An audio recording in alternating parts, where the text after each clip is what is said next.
Dahil nasira ang aming washing. Washing. Ayan guys, hindi na tayo makapagpaikot dahil nasira yung washing natin, no? So ang mapapakinabangan ko sa washing na to ay yung dryer. So syempre, dahil pasokan na naman bukas, kailangan kong magkusot, no? Kala ko makakapaglaba tayo ng mabilisan, ano? Dahil sa may washing naman. So hindi nangyari kasi nga nasira. Hindi umandar, hindi siya umiikot. So syempre, eto na naman, balik na naman tayo sa pagkukusot, ano? Sugat na naman yung ating kamay nito.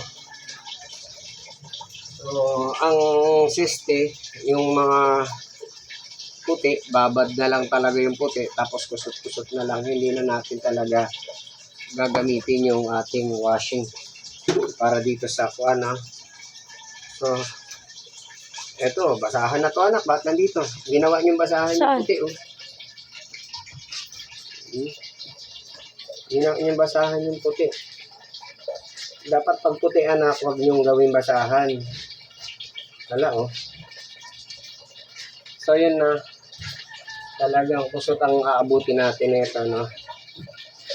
Talagang madadagdagan yung ating trabaho dahil wala na yung aking washing, no? Bumigay na yung washing. So yan guys, no? May tugtog na naman. So takpan mo. Ayan. Alright na. So yan guys, no? Ilan? Oh. Nadadali tayo ng tugtog. So mapapan tayo, no? At tatapusin ko ito. Ito naman, nababad na natin ito, no? So, nababad na natin yung ating uniform.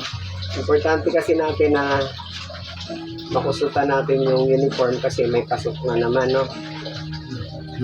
Ang masama lang, talagang dapat pala, kung alam ko lang nasira na pala itong washing, bago pa ako nag-start, no? Marami tayong ginawa nung umaga, kaya yan, ngayon na ako nagkusot. Ano ko na nga pinaglaba ko eh. Kaso lang, sira nga daw. So, hindi naman nila pwedeng labahan ito ng paano na? Nang sila lang, no? Kaya ako magkukusot talaga. Kasi puti siya, no? Ay, nako. So, ganun talaga guys, no? Kailangan natin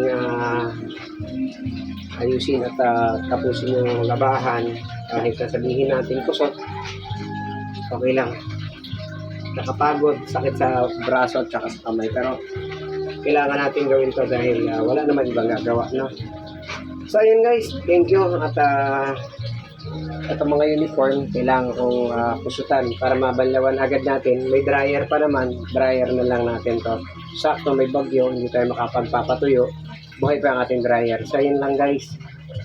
Wala na akong gamit, naubos na lahat ng gamit ko. So thank you guys.